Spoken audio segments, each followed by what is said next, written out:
New hospital के सामने मसीही कब्रिस्तान है। ये एक बड़ा तारीखी कब्रिस्तान है जिसमें चंद कब्रें हैं, वो भी 90s से पहले की हैं, अंग्रेज़ों की। आज मिर्ज़ा उस्मान के साथ यहाँ पहुँचा। मेरा दोस्त डॉक्टर हमज़ा मुझे इसरार करता था कि आप इस कब्रिस्तान में जाएं। इस कब्रिस्तान में मौजूद जो हैं अरशद साहब, उन्होंने हमारे साथ बड़ा ताउन किया। अरशद वसी ने हमें ये कब्रिस्तान दिखाया। इस कब्रिस्तान में बड़ी पुरानी और तारीख़ी कब्रें हैं। उनके कत्बे देखे और इस सब्ज़े को देख के दिल भी खुश हुआ कि शुक्र है कि ये बच रहा।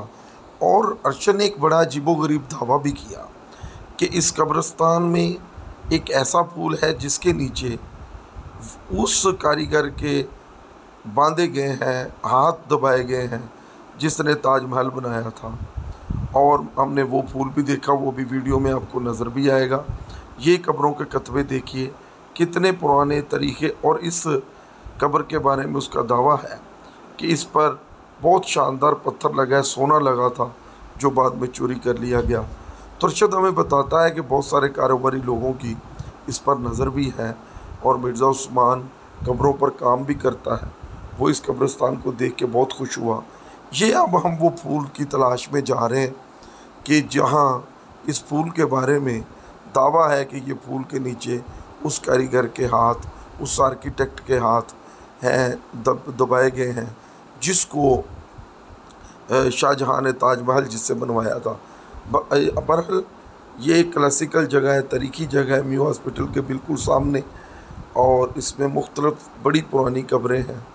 और ये फूल है, ये फूल जिसके बारे में ये दावा है इसका। तो हमने यहाँ कुछ वक्त गुजारा, गोरों की कब्रें देखी, और मेरा तो दिल यही है कि ये जगह इसी तरह रहे, लेकिन इसकी ज़रा सफाई सुथराई का एहतमाम कर दिया जाए। तो अरशद कहता है कि हमने इसकी सफाई भी नहीं करनी, क्योंकि अगर सफाई की तो कब्ज़ा माफिया जो हमें करोड़ों रुपया की ऑफ़र कर रहा है कि ये जगह हमें दे दे, अरबों की ऑफ़र कर रहा है, और बड़े लोगों की इस पर नज़र है। बहरहाल गोरा कब्रिस्तान में जाके अच्छा लगा। ये भी लाहौर की क्लासिकल तारीख़ का हिस्सा है।